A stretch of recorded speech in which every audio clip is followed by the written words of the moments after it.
Good afternoon to you all. My name is Mr. Elijah Auta, the facilitators to take part 213, Organizational Conflict and Management.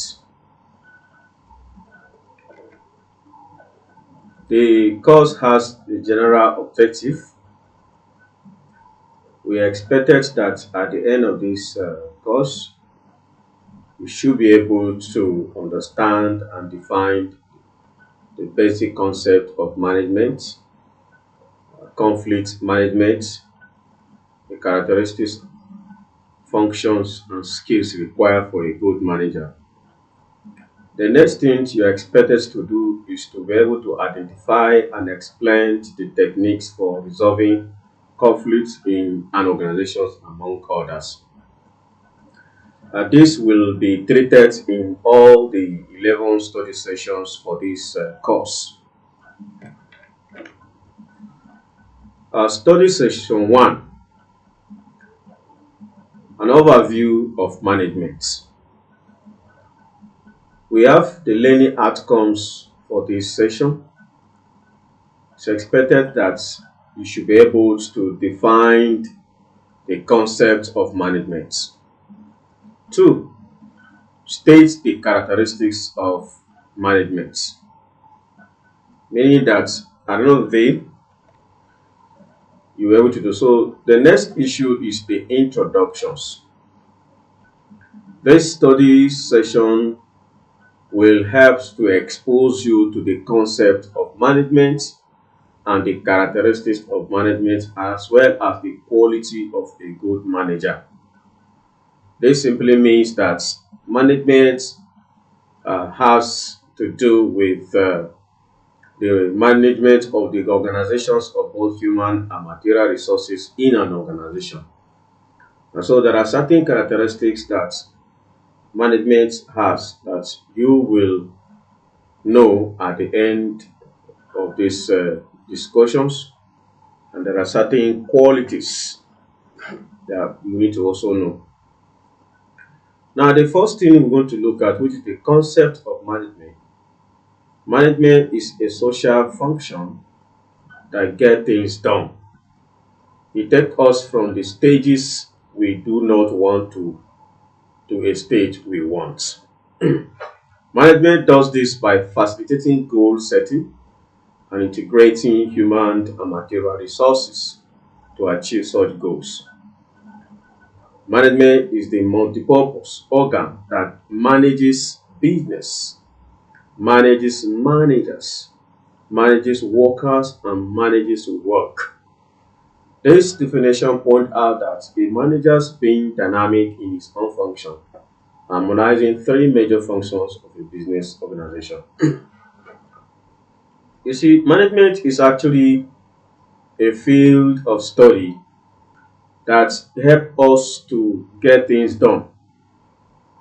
It's all about doing the work and getting the work done. So management enables us to actually organize ourselves, plan, and have a mental picture of what we want to be, and making conscious efforts in realizing such goal. Management, like we said, is what helps to facilitate goal setting. It helps to define goal. It enables us to have a clear vision, clear understanding of what human and material resources are needed to achieve a goal set aside by an organization. Many persons get things done rightly in the side of business today as a result of the managerial knowledge, orientations they've had, they've undergone, the information they have at their disposals about the certain managerial principles and strategies. Many people are well managed today, especially the workers of organizations, as a result of the knowledge about management. And so, management is actually a field, a discipline that enable us to have a very clear understanding. And so today, while we are discussing this concept, is that it's important. We need to have a clear understanding, a clear knowledge about what management is all about, so that it will enable us to have a clear knowledge of what each and every practitioners, or those who desire to be managers, should be able to understand what management is all about. Because management itself has so many things to that all of us, or you the students, need to know, and those who are also practicing in various government agencies and private sectors need to know, so that in an event when an opportunity is given to you to actually manage humans and material resources, it will not look new. So that when the opportunity for you to be able to carry out transact business in an environment, things shouldn't look new to you. So the essence why this course is coming up, or is included as part of what you need to know as student, is to enable you to know the reality of management, to know what management is entails and what it's all about. Now, the next issue we need to, or we shall be considering, is the characteristics of management. Now, it means that management has some certain features that we need to know.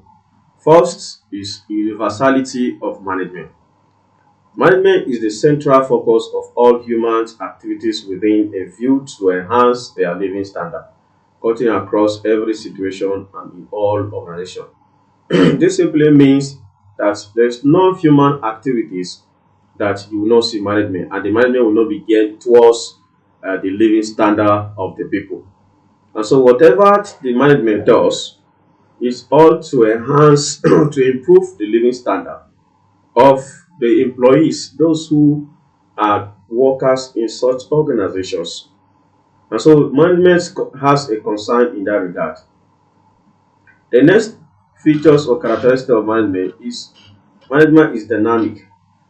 When we say dynamism, we're talking about management is flexible to any kind, any level. It's responsible for attempting to shape the economy environment for planning. It means that managers helps to understand the changes that take place in the environment and make efforts to plan ahead.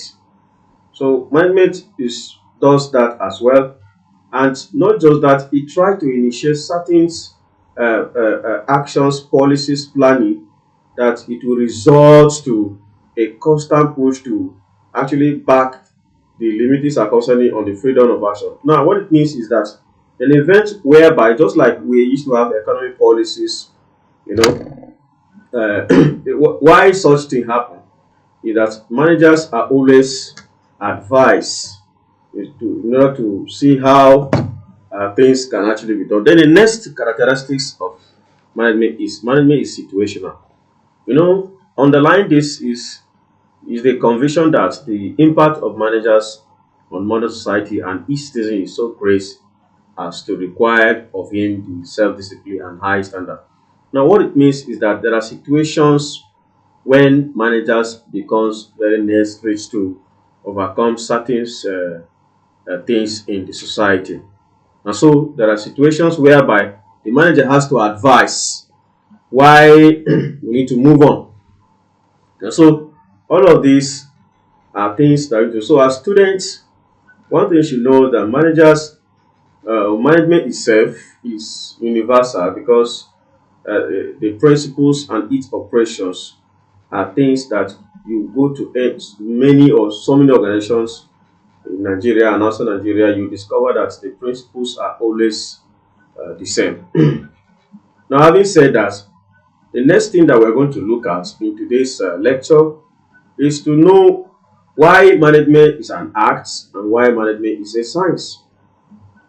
This is one of the very topical issues that many scholars in management and even outside management has actually debated and have brought forward their positions, their insight, their knowledge and understanding to actually let us know whether management is actually an art or a science. But what is important is that we need to know a clear difference, if at all, management is actually an art or a science. Many scholars they said that management at the moment is still growing. It has not yet attained the level of science. That the only thing management can do at the moment is to just play the role of just trying to mimic the scientific methodology in each operation and practice. And so today we'll be looking at why management is actually an act. And by act, we're talking about techniques and skills acquired to be able to provide solution to certain issues that affect human endeavor. And so the first thing that why management is an act is one, creativity and innovation. Like any other part, management requires creativity. Managers must come up with unique solutions to problems and adapt strategies based on changes in circumstances and make decisions that can influence the organizational success. This involves thinking outside the box and apply personal judgment which reflects and attractive actions. The creativities has to do with the strength of a man. We're talking about the ability to think over difficult times and brings workable solutions. So this has been one of the features why management is actually regarded as an art, because you needed to develop certain strategies to insert certain situations that are becoming so difficult. Because when you have all the solutions to issues and the difficult issues comes up, you should be able to look outside the box, think outside your scope, and bring a solutions that it actually is workable. So that's what management is an act. It's actually an act. Then the second reasons why we see management as an act is that personal skills and experience. Why do I we say so? Because personal skill and experience is that as a managers or in management, we believe that individuals develop their skills over time about certain issues, about certain events that happen in management, whereby you gather all the experiences and informations, because you don't just follow standardized procedure. You need to draw some certain personal understanding, personal judgments. This has to do with leadership, communication, ability to lead the teams. Many a times when you are in a situation that is so difficult, you require a leader who need to talk. Sometimes communication is very key. When you speak and choose your language, it has a way to motivate the staff to do good and to do what is expected of them. So you should be able to navigate situations when matter becomes very difficult. So that is one of the reasons why management is actually seen as an act. Then the next issue is emotional intelligence. This is very, very important. It's good that you should be able to understand the need of your staff. That is why Abraham Maslow in 1943 he developed what is called human hierarchy of needs. And the human needs, he said that in every organization there are staff, they have five basic needs, which he said one of them is physiological needs. Physiological needs, which has to do with shelter, water, clothing, and food.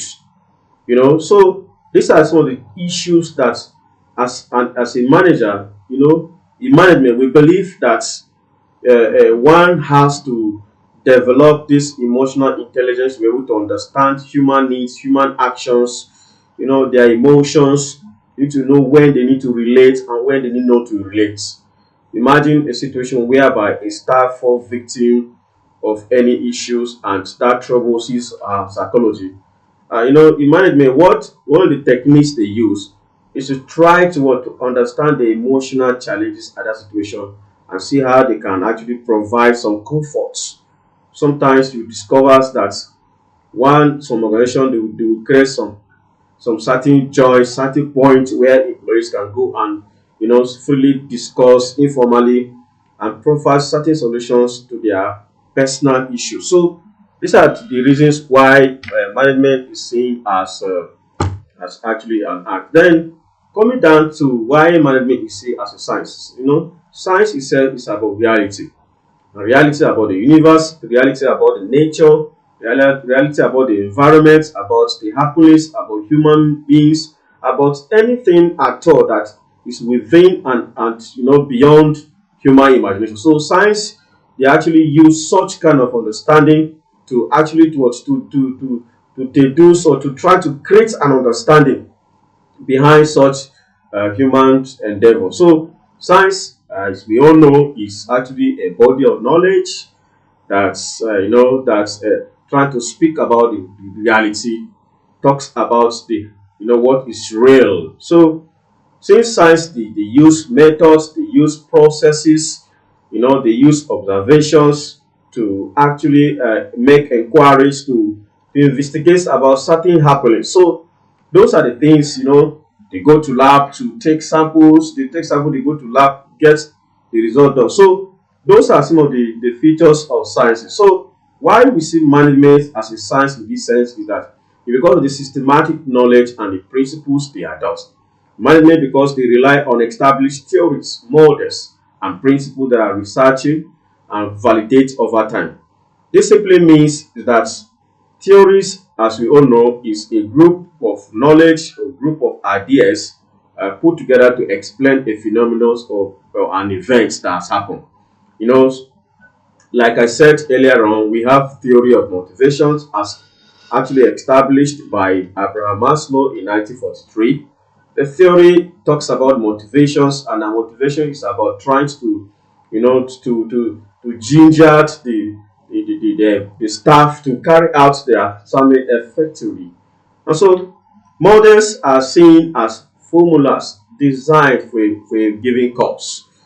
Principles, there are set of rules and regulations set aside to get a particular cause. So what we are trying to say in essence, in all of this, it means that management, they adopt or they try to adopt the scientific management science based processes in its operations by gathering data, carry out research and applications to prove certain methods to in a predictable outcome.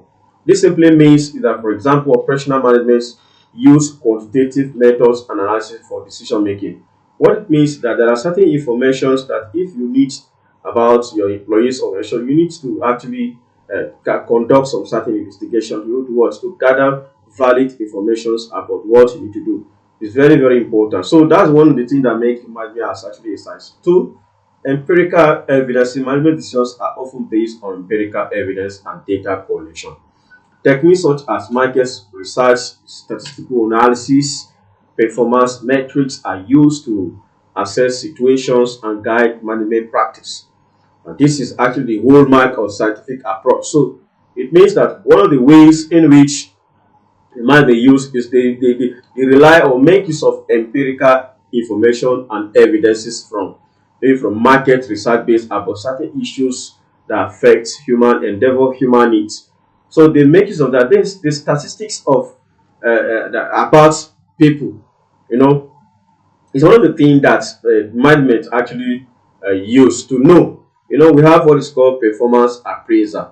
Many organizations, all public organizations and private organizations, they make use of this to actually judge the level of performance that employees carry over a period of time. So that is one thing that makes management actually a science. Then we have replicability and objectivity. In science, findings are expected to be replicable, and management follows this principle. For example, through control experiment and case study, management techniques can be tested in different environments, and the effectiveness can be measured objectively, ensuring that the approach yields consistent results across various concepts. Like in the case of Houghton Electric, about the study conducted by Mayo to actually test the effect of light illumination at productivity at work environment, where about 10 persons were used as guinea pigs. Five of them were put in a lighting room, and the other five were put in a light with a very dim environment. But one of the things that we discovered as part of the findings of the study of that Tomayo was that there was actually a very high increase in productivity, especially in a room where there was not too much lighting. The reason being that this, according to the responses from those who were used for the experiment, was that the kind of relationship, the kind of attention that was accorded to them, it was enabled them to give in their best. So many a times, these are some of the scientific ways that actually so managements they use in order to get certain their decisions being done. So that is what management is all about. So what we are trying to say here is that as a student of organizational conflict and management, you should know that management at the moment is actually an act. Why we say as an act? Because it enables you to actually develop some certain skills that will enable you to really develop certain solutions to certain issues. Then we know that it's able to develop personal skills and experience and what is called emotional intelligence. So I want to believe that you have be able to understand what management is all about, because like I said, it's all about the harnessing resources, both human and material, in order to achieve an organizational goal. Thank you. See you in our next class.